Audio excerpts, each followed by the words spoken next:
ಆತ್ಮೀಯರೇ ನಮಸ್ಕಾರ. ನಾನು ನಿಮ್ಮ ಸದಾನಂದ್ ಎನ್ ಪಾಟೀಲ್ ಜೇವರ್ಗಿ.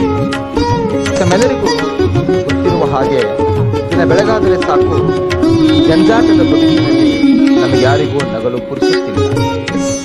4 ಜನರ ಜೊತೆ ಆತ್ಮೀಯವಾಗಿ ಮಾತನಾಡಲು ಕೂಡ ಸಮಯವಿಲ್ಲ.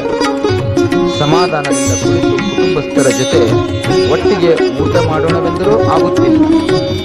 ಆಗಾಗ ಮನಸ್ಸಿನ ನೆಮ್ಮದಿಗಾಗಿ ತುಸು ಸಂಗೀತ ಕೇಳೋಣವೆಂದರೂ ಈ ಮೊಬೈಲ್ ಮತ್ತು ಟಿವಿಗಳು ನಮ್ಮನ್ನು ಬಿಡುತ್ತಿಲ್ಲ.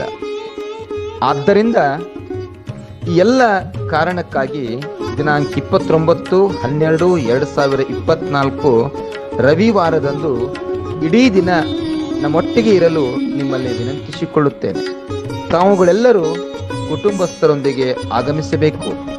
ಅನೇಕ ದಿನಗಳಿಂದ ನಮ್ಮಿಂದ ದೂರವೇ ಉಳಿದ ಸ್ನೇಹಿತರ ಬಂಧುಗಳ ಸಮಾಗಮದಲ್ಲಿ ಅಂದು ಆತ್ಮೀಯವಾಗಿ ಬೆರೆಯೋಣ, ಒಂದಿಷ್ಟು ನಕ್ಕು ಹಗುರವಾಗೋಣ.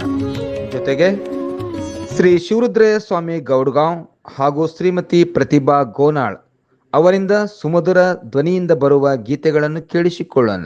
ಜೊತೆಗೆ ತಾಲೂಕಿನ ವಿವಿಧ ಮಠಾಧೀಶರು ಆಗಮಿಸಿ ನನ್ನ ಕೊರೋನಾದ ಕಣ್ಣೀರಿನ ಕಥೆಗಳು ಪುಸ್ತಕ ಬಿಡುಗಡೆಗೊಳಿಸಿ ಅವರುಗಳು ನೀಡುವ ಆಶೀರ್ವಚನವನ್ನು ಕೇಳಿಸಿಕೊಳ್ಳೋಣ. ಜೊತೆಗೆ ಮಕ್ಕಳ ಕಿರುಗುಣಿ ಹಾಗೂ ಶಾಲು ಹೊದಿಸುವ ಕಾರ್ಯಕ್ರಮಕ್ಕೆ ಸಾಕ್ಷಿಯಾಗೋಣ. ಮಧ್ಯಾಹ್ನ ಎಲ್ಲರೂ ಒಟ್ಟಿಗೆ ಕುಳಿತು ಊಟ ಮಾಡೋಣ. ಏನಂತೀರಿ? ದಿನವಿಡೀ ನಮ್ಮೊಂದಿಗೆ ಇರ್ತಿರಲ್ವಾ? ನಿಮಗಿದು ಆತ್ಮೀಯ ಆಮಂತ್ರಣ. ತಪ್ಪದೆ ಬನ್ನಿ.